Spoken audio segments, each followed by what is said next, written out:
Welcome to episode 42 of the 200 Movie Challenge. And based on the 42. way things are going, this is the second to last episode, Soto. Oh my God, yes. Next week, unless one of us really fucks up and misses a movie, but everything's kind of planned out, we should be doing our last podcast talking about certain movies. Then we'll kind of have a fun recap after that. So, well, we got 4 movies today. I got 2, you got 2, and as usual, we're just going to jump in. So, Soto, I'm going to talk about one of the first movies I saw. And there's a scene that I've been seeing on TikTok every now and then. And it intrigued me. And I don't know why it intrigued me. So, it's basically the scene this family's on a beach. This oil tanker is just kind of coming for it. And this little girl's like, yeah, that's getting closer. They're like, oh, there's got to be a port around here. And it just keeps going closer and closer and kind of crashes into the beach. I'm like, all right, what the fuck is this? Fuck. This is on Netflix. This is called Leave the World Behind.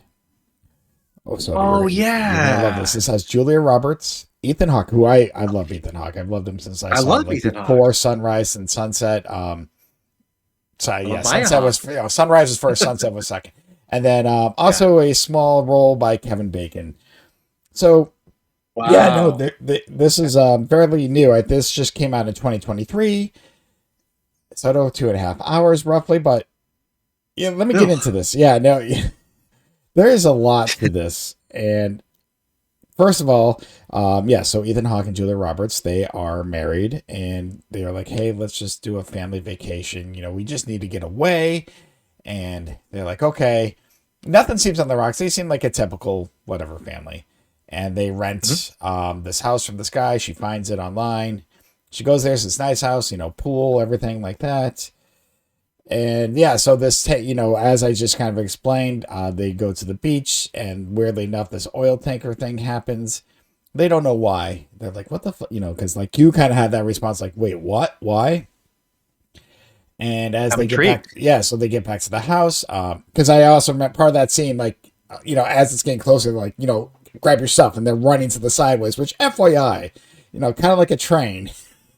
You kind of need to run towards the train or run sideways, just because if it's going to hit the car or hit something, you don't want to be in the impact of the car. So yeah, they're running sideways. Yeah. But anyhow, they get back to the house and they realize none of them have internet. There's no real TV connection. It's all obviously, if you remember, kind of the old school, like the broadcast emergency broadcast system. So they're like, what's going on? And then all of a sudden they hear a knocking. And they're like, obviously she's freaked out. She's kind of like us, Soto. We talk about not like, we don't like to deal with people. She doesn't want people around. She's kind of easily frightened. And he's like, Ethan Hawke is like, well, I didn't hear anything. And then obviously the knocking gets louder and they answer the door. It's a father and daughter. And the father claims that this is his house. He lives here. He's the one that rented it because with everything going on, they kind of had a tip like something shit was happening in the city. So they left the city. They had nowhere else to go. So they literally were at like an art gala and they came straight here. But obviously there's a little, they're like, well, how do we know it's you? And he's kind of joking. He's like, well, in the olden days, I would talk to people and you'd probably recognize my voice, but everything's done online. And so he's like, and she even, so she, because obviously they're questioning this. He seems not, and he's nice. It's not like they're trying to break in or send anything like that. And coincidentally, he just doesn't have his ID with him because he left it at his other coat that's left at the gala. But he does have keys and he opens up the liquor cabinet. So there, you can sense that there's some truth to this, but you're already like kind of wary as an audience member. You're like, what is going on? Right.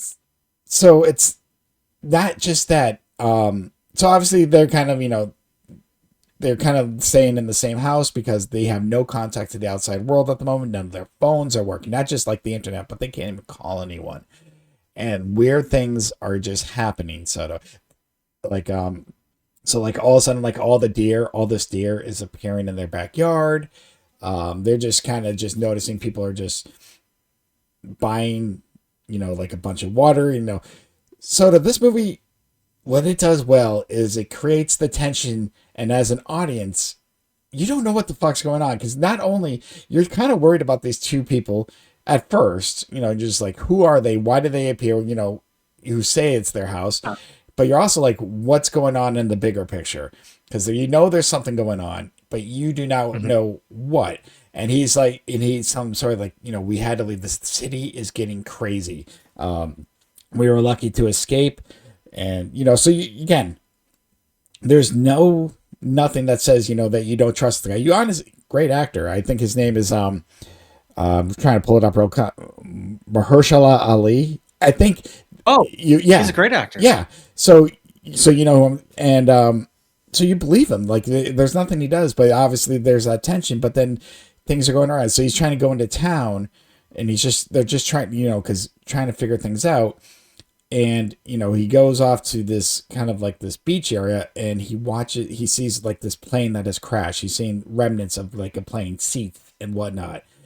And as he's doing that, another plane is coming down and crashes nearby. And obviously he luckily escapes.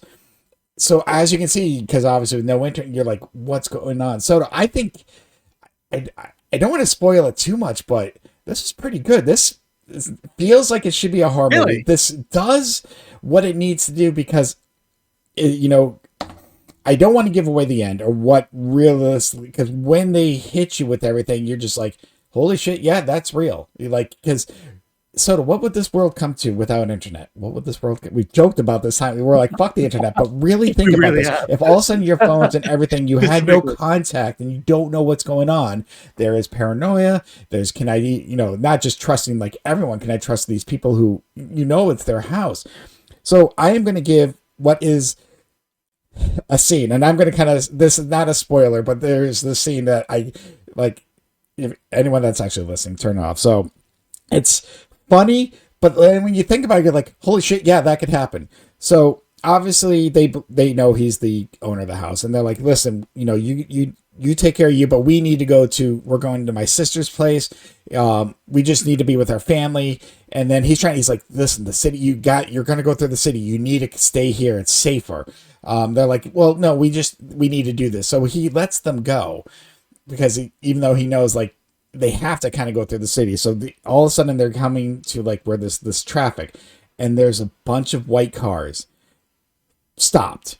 And obviously you're like, shit, but they all look the same. Even I was like, what the fuck? I'm like no one has different color cars. And Julia Roberts gets out, and she's like, just stay with the kids in the car. I'm going to see see if anyone knows anything. And she goes to the cars, and like no one's in any of these cars. And they all have like the sticker prices. They're brand new cars. They're brand new Teslas, Soto. And all of a sudden she's just looking like, how do they end up here? And all of a sudden she sees another white car way off in the distance, and she looks, and it says self-driving. And now Ethan Hawke has gone out. He's like, hey, I'm going to flag them down, let them know there's the traffic.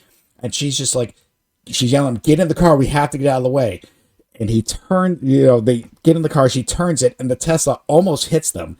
And so this is weirdly hilarious. But then you think like, yeah, I can see this shit happening, So, yeah, so I don't want to say too much about the end. And obviously because of this, they end up going back to the house. And, there's, just kind of these two families living here trying to figure out what's going on in the outside world, why all this shit is happening, what is going on. And so this is weirdly well. And you're the one that told me that Barack Obama and Michelle, they have like a movie studio, and I didn't even know that until you told me afterwards. I'm like, oh shit. And I'm like, that's weird, because this is just deals with, I hate to say conspiracy theories, because, some people have it, in this movie, and you're looking at them, are they crazy? But are they right? But you follow the family, like they give you no information, so how we joke about not telling the whole story. You don't need the whole background to enjoy, to get, that's what this does, but it does it in a paranoia way, because you don't know not knowing the big story is what's creeping you out. Cause you're like, I feel like something's going on. I don't know what, I want to know what but that's the whole point when they get, kind of gets to the end and they finally kind of show you what it is. You're just like, holy shit. Cause you're like, that's what would happen if this would happen in real life. And that was scary. Like, sort of, this is in a way a horror movie, but a horror movie, the fact that this could realistically happen. But it dealt with two like horrors, because again, because again, we're private people, like you kind of just did this bed of bread, like, hey, we're gonna rent this house, we're gonna spend some money, we're gonna just enjoy ourselves, you and Sarah are there, and then all of a sudden the owner of the house is like, listen, you don't have to leave, but we need a place to stay, we'll even give you like $1,000 off, but you're like, there's people, you're thinking there's people in our house, but I'm like, technically it's not your house. Right. This movie, if you get paranoid easily, do not watch this movie. This movie deals with paranoia so well. This is one of the movies I'm going to tell you right now. I'm not saying obviously anytime soon, but it is 2.5 hours. It is a little on the long side. It doesn't feel like it. It keeps you going. So check it out. That, sometime next year, if it's just there, you're like, what, Chad said to see this movie. I'm going to see this movie. Not expecting that. Yeah, this is not. This is not. You were like, you're like, I have a lot to tell you about this movie, and I'm like, oh god, this must be some sort of weird, like politically freaking weird ass movie about the environment. I didn't expect you to say like, oh no, it's actually really kind of a thriller horror type mystery movie, like starring Julia Roberts and Ethan Hawke. I did not expect that. No, I agreed, because yes, the title's weird, but when you start, because me and you talk, joke about online and just living off love the grid. Yes, it's not a political movie, but there are going to be a couple scenes, not that it's political, but like I said, the conspiracy theory, and it's if you believe that or not. So because obviously the world we live in, we did a podcast on this, that people honestly believe that, whether or not it's true or not. But when that one small thing happens, whether it's part of that conspiracy theory or not, it will rev everyone up. But yeah, so the way this movie is done, it does not tell you. You basically are looking through the eyes of what Julia Roberts, Ethan Hawke, and this family, their son and daughter, because they know nothing. They were just on vacation, and all of a sudden the shit's happened. They can't go home. They have to live in this house that is someone else's house, and they just know something is happening out there. And yes, there is obviously the distrust between families because, not everyone gets along easily. But so this is actually, like I said, I think you need to check this out. As we do. A cast. Quite a cast as well. Like, I mean, I guess Ethan Hawke, who is awesome. I don't think he would just do some random bullshit, Yeah, he probably saw the script and was like, okay, so Ethan Hawke and Julia Roberts. What do you think? How many bays would this be on the Blockbuster new release wall? This would be a bay. This would be well, because you got the stars, because this is a star-studded cast. So, and obviously this would be like I don't even know if this was in theaters, because I think this is a Netflix movie, so obviously times have changed, but 100% I feel like if this came out in an earlier time, people would be talking about this. I feel like this would definitely be a bay. I mean, you got to go back. I mean, it depends when in our Blockbuster cycle this is, because towards the end it would be like a row, because all the, right. You know what I mean? But, in the high, I can see this, this would be the hot new release. This would be the number one rental. Because Julia Roberts, Ethan Hawke, it's a thriller. So yeah, this would have everything that would get pushed to the moon, and rightfully so. Where do I put this? So I can easily tell you this is top 10. I'm stunned. I'm snookered. I'm going back and forth with this another title where I feel like they can flip flop. I just think that other one shocked me a little bit more. So right now, I'm putting this at number 6, right underneath Brightburn. Brightburn and Leave the World Behind were just shocking to me because they were so much better than I think I expected it to be. So that's why they're kind of similar. So I'm looking at them because I'm like, I just think Brightburn, again, because it was kind of superhero, even though superhero, not superhero, just what that was. I don't know. This may flip-flop another when I do my final look. But this feels like the right place for it, because these two are similar, not in storytelling, but just the fact that there's a much darker, bigger picture, but it's the smaller stories that keep it going. So Leave the World Behind, I am putting at number 6. And so what I'm telling you right now, if you get a chance, just don't be in paranoid mood. Just take it for what it is. Just saying that right now. Typically not. Yeah. Yeah, I don't have any conspiracy theories that I think about No, um at all.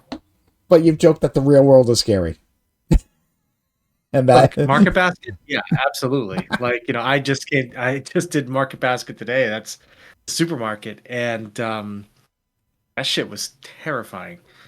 I know that if there was a zombie apocalypse, I would have no problem starting to cut up some zombies. No Oh problem. yeah. I feel like I've been ready, trained for it. But yeah, no. Well, hopefully that doesn't happen. But this Soto, this, Yeah. even though maybe the Tesla scene was a little not over the top, but then you think about it, you're like, well, shit, yeah. But when you start, it's one of those things. Like I think when everything unravels, and then you think back to everything that's how it started, you're like, oh shit, Yeah. that all makes sense. Yeah, and then you're like, yeah, this is how this all would happen. So I don't want to spoil. I didn't want to spoil the Tesla scene, but like I said, it was watching it. I kind of was laughing at it at first, then just watching it like obviously intensely because you don't know what, and then thought about it. I was just like, yeah, no, I can see these fucking cars that are self drivable, and that's all it takes. So yeah, so Dude, they're already definitely a top 10 out there. movie, and yeah, definitely worth seeing. Cool. So. Oh, did not expect that. I honestly wasn't either. All just because of the oil tanker that crashed into the beach. I'm like, what the fuck is this? I'm like, I just had to know. And there it was, look, staring me in the face. And I Good said, premise. I'm going to pull a Soto and I'm just going to press play. And I did. Yeah. All right. You're up. Tell me about your first movie that you saw. Yeah. Speaking of just hit play, which is going to be the theme of my two movies. The first movie that I have up this week. So I've already seen a Donnie Yen film earlier this year. The heck was it? Kung Fu something? Yeah, somehow has a Uh, ton of views on out of everything. Like 1,800. It's yeah, Kung Fu stupidly Killer. insane. But Yeah, yes, you have. it was like revolving around like a serial killer that knew Kung Fu and only Donnie Yen could stop them. Cool movie on premise, and I was like, okay, then a little bit disappointing, but still, if you like Donnie Yen, it's cool. So I was like, okay, Donnie Yen, all right, let's see what Donnie Yen's up to. So I checked out Prime. It's usually the only place where you can find martial arts movies. Martial arts as a genre is incredibly hard to find these days. I don't have an easy time finding it. Amazon Prime is the only place where I can actually look up martial arts movies, and they'll have like 36 chambers, like Shaolin shit, like all that stuff's there. So I saw a Donnie Yen movie called The Prosecutor. Okay. Now, now most of Donnie Yen's movies are, he's a police officer of some sort, outside of the Ip Man movies, but he's, most of his regular Hong Kong movies, he's a police officer and he usually inflicts violence on people. Um, This movie took a little bit of a different turn, and I'll share my thoughts after I'm done as far as what I'm thinking he wants to do afterwards, but who knows. But he plays a cop in I want to say Hong Kong. If I'm wrong, please flame me in the comments. Even if I have enough listeners to flame me in the comments. He's a cop, but he realizes that he's getting a little long in the tooth to be doing the running around and arresting people thing. Um, so he wants to be more part of the actual judiciary process, and so he leaves the cop life behind and decides to go to school and study, and he becomes a prosecutor in China. Now, I will tell you this. I have absolutely no fucking idea about the legal system in China at all. I don't understand I mean, I do get the concept of guilty and innocent, yada yada yada, but I don't understand the nuances of a legal system, and I think that that's where kind of this movie gets lost a little bit because as he goes into his journey, he becomes a prosecutor. He ends up getting involved in this case where this kid um, he gets basically caught with drugs, and if you know anything about China, that's not a good thing. He gets caught with drugs, and then the way the defense lawyer said it, like they offered him a deal, and so he took the deal because they said it would be better for him because then he could get out on leniency. But then turns out they like misinformed him. He was gonna have to spend more years in prison, and then like his uncle that was already old, like he couldn't have him be there because then he wouldn't be alive by the time he got out, and so he changes his plea to try to get a reduced sentence, and then they actually end up adding more years. So he went from like serving 7 to 10 years to like 27. And so Donnie Yen just sees this as a great injustice, and so he starts rubbing the wrong way against the established um, like prosecution like system that's in China because he's like trying to do the right thing. And so you're like, wait a second, this is a Donnie Yen movie. Like, is there martial arts in it? Yeah, there is. Eventually, it's 2.5 hours long, by the way. And there's not as much martial arts action as you would think from a Donnie Yen movie. It almost felt like just the way that it turned out and the way the movie ended, like that Donnie Yen wants to create a TV show where he's the prosecutor and just like does this kind of thing where he like stands up for what's right in the world and he's always the light. Like he has a mug that being like, the light within will never go out or some shit like that. It's very like positive.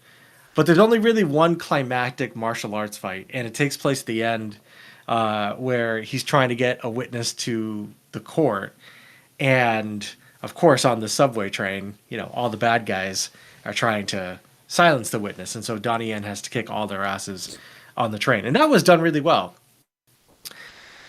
But it's a long movie. I liked it. I enjoyed it as much as I got lost in the minutia of the law bullshit. I know Sarah fell asleep while watching it, and I don't blame her. But I thought, I enjoyed it. I thought it was way too long. I don't know if I'd watch a TV show of this, and I don't know what Donnie Yen is going to do moving forward. He directed this as well, and directed the choreography of the martial arts, which I thought, again, was really, really well done. But it was way more procedural crime drama than a martial arts movie. And procedural crime dramas to me are hit or miss. I mean, I don't even like Law and Order in the United States.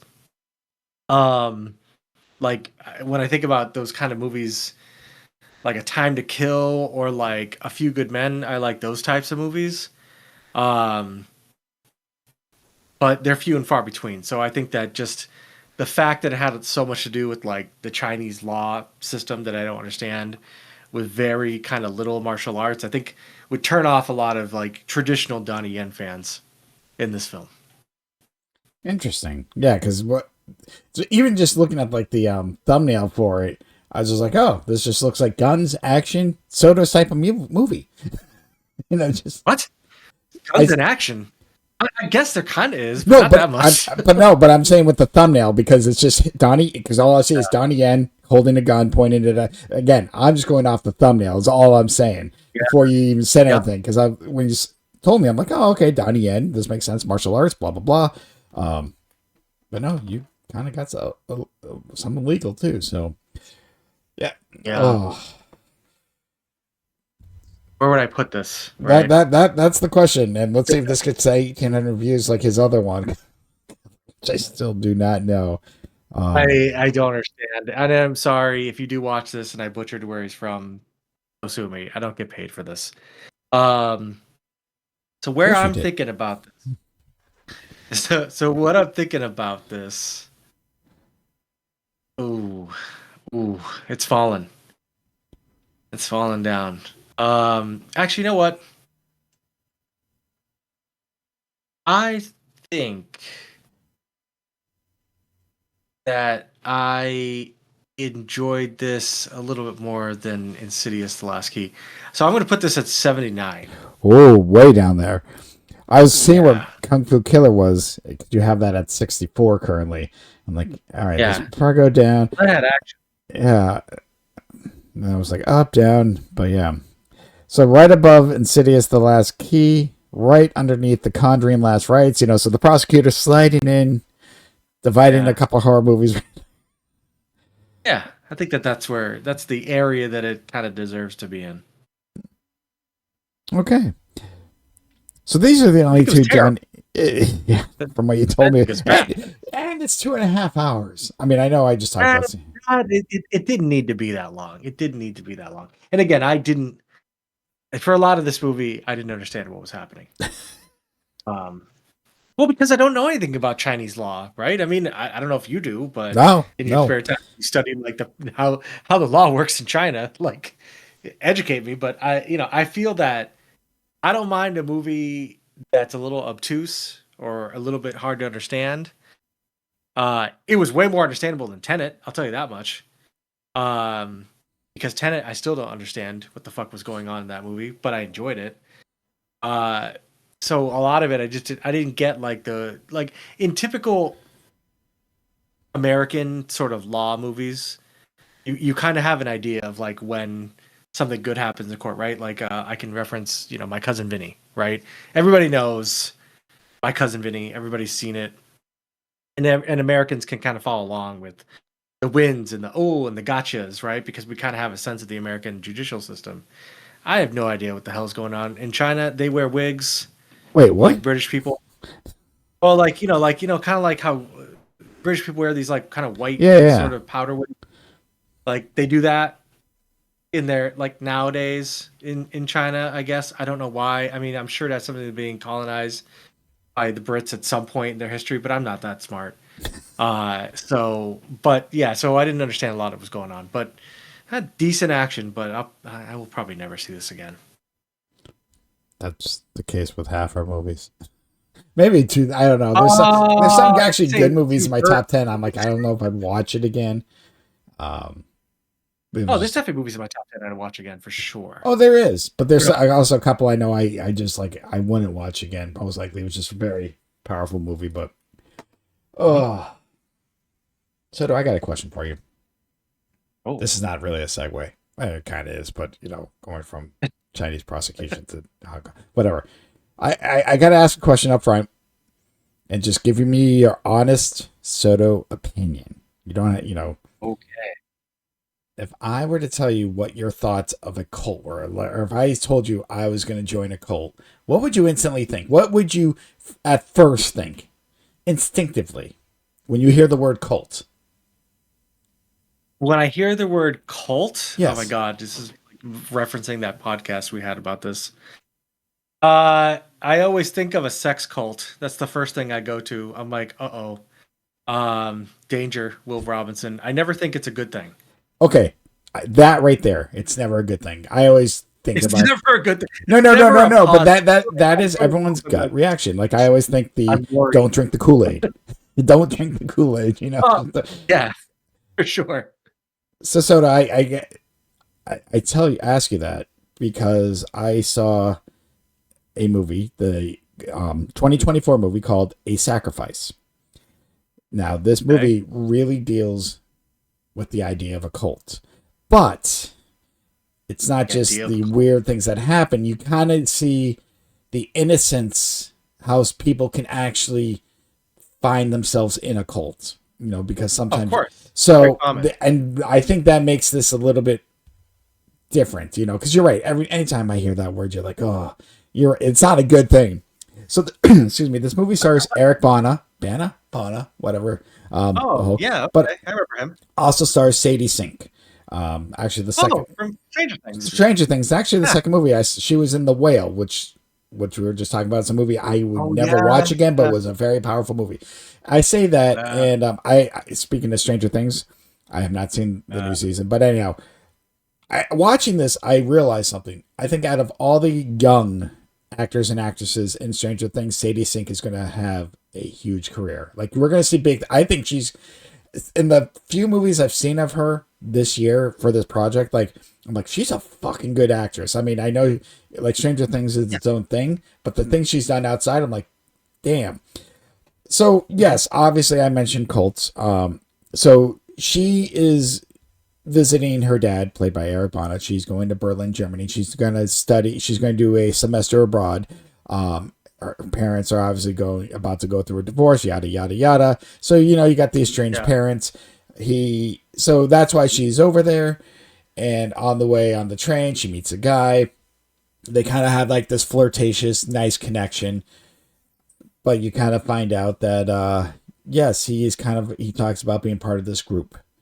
And, then this is later, they kind of, she goes out But weirdly, I'm trying to find the way to piece a lot of this together, Soto. Because, yes, so she's having troubles because obviously she's also 16 years old in this. So she's at that time of her life, teenage angst, as you like to say, Soto. And, she's just going out party, and everyone is like, just be careful because obviously this is not America. This is not different. People just can take advantage of you, disappear. But at the same time, she's just trying to find a place. And in a way, that's what this kid was doing. He just felt so alone. His grandma just passed. His parents died when he was young. So he doesn't even remember, actually, even before he got like young, like baby. So he doesn't even like remember who they were. So, and so he's part of this group. But I say the whole innocent thing because you're kind of seeing it through his eyes. And then you kind of meet, for the lack of better terms, the cult leader or the leader of this kind of group. And you can just tell, like, she's the one, hey, we're just doing all that. You just know there's something more evil behind those eyes, this old woman, stuff like that. But he just believes in this idea of togetherness and stuff like that, that you kind of feel sorry for him because he just wants to be a part of something, not just something bigger, but just feel involved in this bigger group, just have someone that. And that's why I was saying that, like, so a lot of cult movies you see, like you talk about the sex cults. For me, like I said, it's just the ones that, and that's kind of what this does, just the idea of giving yourself, sacrificing yourself, for whatever reason. So yeah, there's a lot of dark undertones because you kind of see that he brings, like, even before him and Sadie Sink kind of see each other more often, he brings this other young girl, who he kind of, she actually kind of puts all the rocks in and she just walks into a lake. Like she has all these rocks in her like dress and stuff like that. And basically, but her body turns up and that's how all this turns around. So Eric Bana, going to his character now, he is a psychologist. And he kind of is doing a study on, kind of like cults and stuff like that. Like it starts off where he's allowed to go on cause he's not a cop. But because his friend around there kind of can, do crime scenes, he's allowed to at least observe what's going on at this alternate thing. And that's how all this is weirdly connected. But so I like I said, this is, again, another psychological. Luckily, this is only 95 minutes. This is not a 2.5-hour movie. This kind of gets right to the point. It keeps the story going, which you're right. I kind of enjoyed as well. But as I said, what this movie does is like then how, Sadie Sink's character, Hattie, or Mazzy, I don't know, Mazzy, she, is kind of falling in love with this guy, and she's kind of seeing this because now, same thing, like her parents are divorcing, her dad's now kind of seeing this other cop and, falling in love with her. Her mom's obviously kind of moved on, you kind of see the split parents, 16-year-old, like, what the fuck, am I worth anything?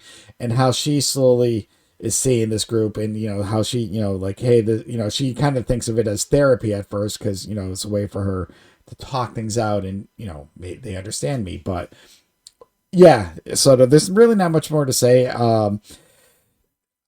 This movie does such a good job starting, and the father-daughter relationship's really good, but some of it you just feels forced, and I kind of just, like I said, there's certain backstories that felt unnecessary. Like they talk about how, she almost drowned when she was little and Eric Bana couldn't, go and save her. It was his ex-wife that had to go in and save her, which felt like not a very important plot point until a certain part of the movie.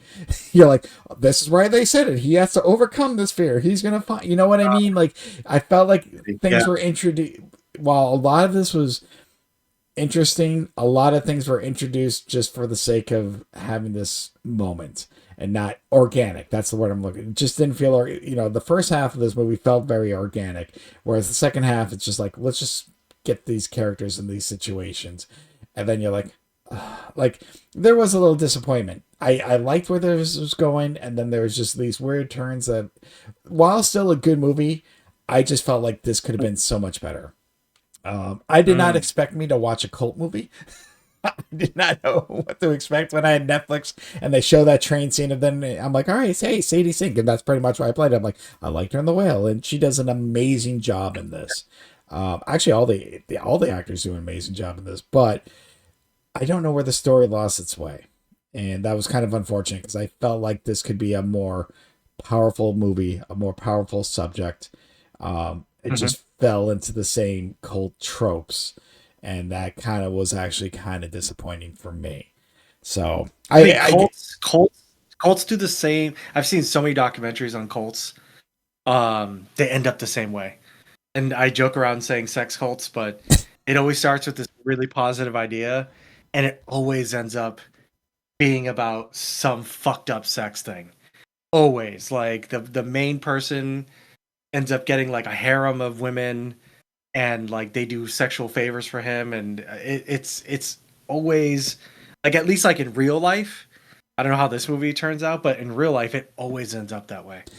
yeah, no, this is, I will admit, and I will spoiler, I guess, non spoiler, but this is not nothing, no sex cult, nothing like that. No, so all A real that time, this is just more about kind of this older woman leader. Um, and it's called this, like, because you're sacrificing, you find people to sacrifice for the greater, good of the group, which is never fully explained and why. And I think that was kind of where I wanted to see the story go, why this woman does this, this, and how I can see, you can see why all these people follow her, and how they, sure. the idea, because again, she's kind of has this group, and but then you're like, oh, this is just her. Why is she getting these people to kill themselves, or fighting people so they can kill themselves willingly? What is that thought process? And I know there's probably so many different ways, but psychologists can look at it differently. But this just turned out, obviously, towards the end, just the father trying to find his daughter because she went missing, obviously. Um, Even though, so, and that's basically what it is. This turned to be a lost and found film after that. So, first half of this was good. This, like I said, the acting was good. The story was just there. It just didn't finish. And I hate it when that Yeah. happens, because I felt again, it just started off like, we've had these movies like, oh, this is great, I see where this is going, this is interesting. Then you're like, oh, this is just like every other typical bad cult movie. And it's a shame, because I really think with the people involved, this could have been so much better. So where do I put this? Again, I'm not saying this is terrible. I don't hate it as much as I've hated half of my list. Yeah. um I Good chunk. like, so I'm just kind of quickly looking. Ooh, maybe. All right. Again, we say this could change after I think about this a little bit, because I know we kind of got thrown at this podcast a little earlier than I expected. I like, at the moment, Hmm. like I said, I know I kind of shit talked the end, but overall it was still good. But at the moment, I'm feeling I'm going to put this at 39. Um, Hey, it's not bad. no, this, again, I don't want to. Even though I kind of shit at the end, it's still a movie. It still does what it's supposed to do. I said I didn't hate it. I just think it could have, like, if they would have gone more, again, about the young, a little bit more explanation why she does this, and why so many people are willing to follow it. Like, I felt watching this in the first half that this was going to be another top 10 for me. Like, it was going that route, Soto. And then, so, Wow. because it was, like I said, just the way you look, again, teenage angst, the young people, it showed a different light than we've seen a lot of cult movies. We see it from the leader's perspective. Everyone just kills themselves, blah blah blah, and that's kind of it. But again, they show a few characters, kind of why they start into this. And like I said, some of them just, it's innocent. They don't look at it as, hey, I'm killing people. Because they're looking for a bigger reason, and they think this is the way, that they don't see what they're doing is wrong. Whereas, I feel like the cult leaders in general, they just do it because they're sadistic. That's Mhm. just my opinion. I Right. could be wrong. Narcissist, Uh, usually. yeah. So extreme narcissist. Yeah. So, this movie, like I said, and Sadie Sink is amazing. Like I said, I honestly think in some time we're going to see she won an Academy Award. Out of all the kids, um, I think she's going to have a big career. I know the girl, Millie Bobby Brown's done other things, but I don't think she's couldn't be as big as this. I just think she has her name value because she's the star of Stranger Things. I don't think she's as good as others. So that might be a hot take. I don't know. I'll leave that at that. So, but yeah, Sacrifice Soto. I saw two very powerful movies, kind of not really based on things that could happen. I did not think it would end this way. So we're working towards Catnado. Just remember that, Soto. We're working. Oh, I'm aware. I'm aware. I'm aware. Very aware. But before we get to that, Soto, you have your 99th movie. And I will be honest, I've seen previews to this. Because I saw this. I'm like, I never did. I never saw a fucking preview. I didn't know anything about this, Chad, at all. Like, I just sat down and, Sarah said, "Oh, this is the movie with Austin Butler." Yep. I think that's his name. I know who you're talking about. The Bike Riders. That movie. Which we know. I gave that one a good 5-point fucking whatever last year, in our Olympic scoring. But I was like, okay, because like the runtime seemed right. I didn't even read the description. I just hit play. I did not know a single thing about the movie. It's gonna come up at the end because boy, oh boy. Oh. You might think that you might know this already, but you have to think of the perspective that I had no fucking idea. Okay. So like the movie that we're talking about is called Caught Stealing. I think it's gotta be brand fucking new. I think it was this year. I feel like it's 2025, maybe 2024. But 2025. I just kind of quickly looked that up right now. Yep. Okay. Yeah, I had no idea about this, but the general story is Austin Butler. I keep wanting to say Austin Theory. Austin Butler plays a guy who lives in New York City as a bartender. He was a up and coming baseball player until he was in a horrible accident, and then that kind of ruined his shot going to the big leagues. So now he lives in New York after moving from California, and he's a bartender, and he's kind of just going about his life. He's like an extreme alcoholic, and him and Zoe Kravitz, his love interest in this movie, just living in New York, I think Lower East Side, and just doing their thing. And his apartment, or his neighbor, who is played by Matt Smith, he's this punk rocker guy. So Matt Smith was obviously one of the doctors, I think. So that's probably where Matt Smith. Yes, the 11th Doctor Who. Yep. I knew you would know that. And I love Matt Smith as an actor. He's awesome. I've seen him in particular in the new Game of Thrones. He steals the show in every scene that he's in. But his roommate comes in. His roommate's like, "Oh, my father," or his neighbor, Matt Smith, is like, "Oh my God, my father had a stroke. I've got to go back to England and I've got to go deal with it." He's like, "Here's my apartment. Can you watch my cat?" And that starts a sequence of events that turns Austin Butler's character's life completely upside down, because he starts taking for this cat, and then all of a sudden these crazy Russian guys come looking around for Matt Smith, and Austin Butler just kind of gets involved in this crazy ass crime situation. He gets his ass beat so badly at the beginning that they end up having to remove his kidney. And then a series of events happen, dude. This movie is fucking wild. I'm going to say a couple of things because I have very strong feelings about this film. Okay. The script feels like it was written by a 16-year-old. The dialogue, for the first half of this movie, the dialogue is fucking cringy as fuck. And I didn't understand why people were doing things they were doing, and things just happened. But dude, this movie, I had no fucking idea where it was going. Usually we talk about movies, you're like, okay, yeah, yep, and then this is probably gonna happen. Dude, I had no fucking idea. Things happened and I was like, oh my fucking God, we're really gonna commit to this plot right now. I had no idea the twists and the turns this movie was gonna take. It's kind of like a crime thriller, guy just trying to get away from Russian mobs, and there are funny parts to it. There's an overall lesson, for him to learn too, because obviously he ran away from that, accident that he had that ruined his major league career. So that's kind of predictable. But the way that this unfolds, is just wild, and I never saw any of it coming. And the way it ends, like I was just like, "What the fuck is this movie?" Right? Yep. Definitely the best, like probably the best, weirdest, worst movie I've seen this year. I don't know. I The describe best, like not weirdest, worst worst. because Okay. like not like because like Prisoners of the Ghostland is like the worst thing I've seen with my eyeballs in a long time. So I don't want to put that in this thing. It's not. I just thought it was so uneven and strange, right? And then the credits hit.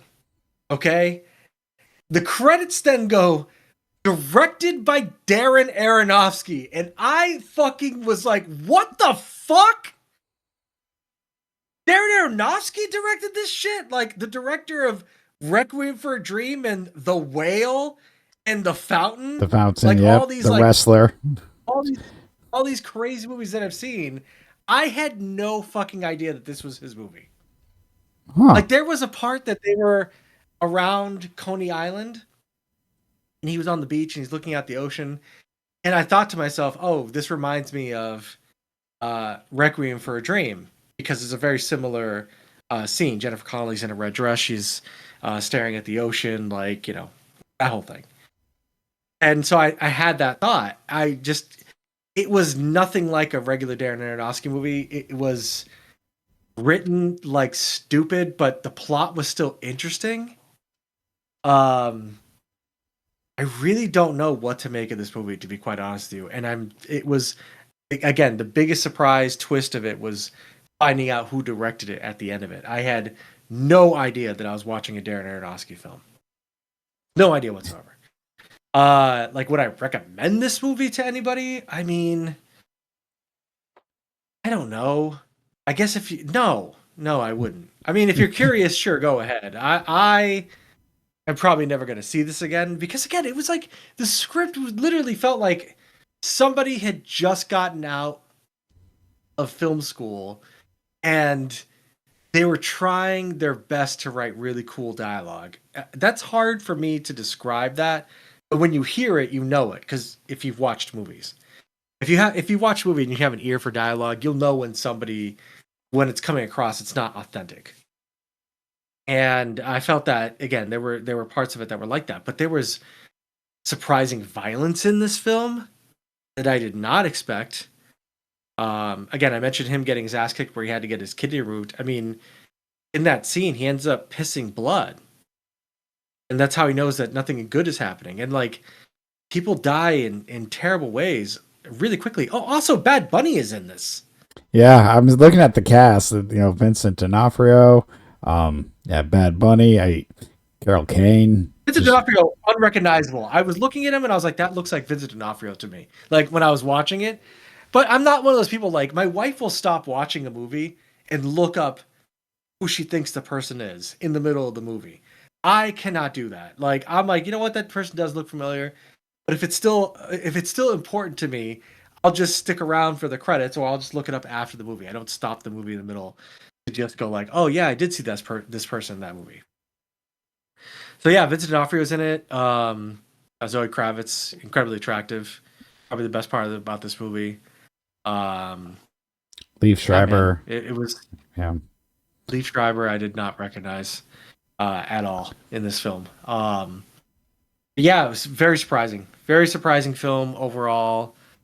Um, Not a bad film by any stretch of the imagination. I said I wouldn't recommend it to anybody, but that's because I don't think I'd see it ever again.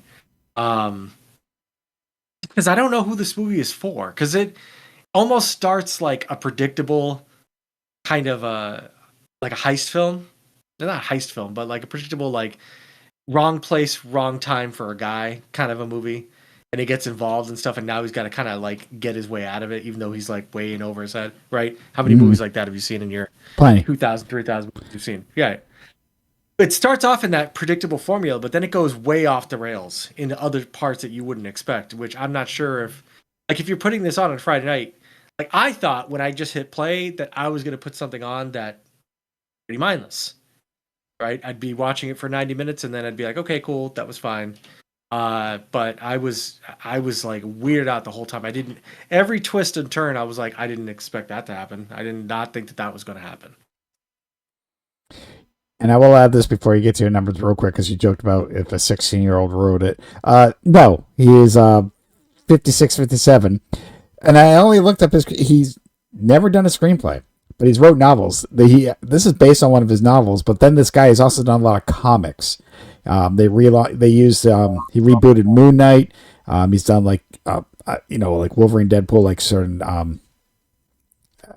episode, not that episodes, explains the kind of like trying to have quips and shit like that. I find that to be like, if it's Ryan Reynolds, I find it hilarious because I feel like that's his brand and he does that really well. But like anybody else, because it comes across like as corny. Yeah. Yeah, like quips and all that stuff. No, don't try to act smart. Like Pulp Fiction is not cool because there's quips. It's just good writing. Like, don't try to emulate that bullshit. But Soto, where are you putting the 99th movie on your list? This one's gonna be tough, dude. This one's gonna be tough because it's complicated. But it also, as I look at numbers, I can see it going to certain chunks. I'm like, okay, yeah, I enjoyed that more. I'm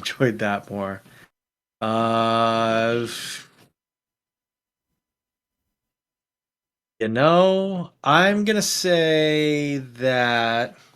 Let me just make sure. We just take a look at what else is below. Always subject to change.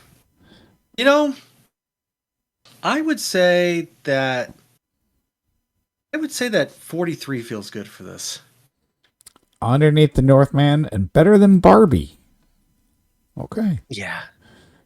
You're like, that's for creativity alone in story writing, pretty much.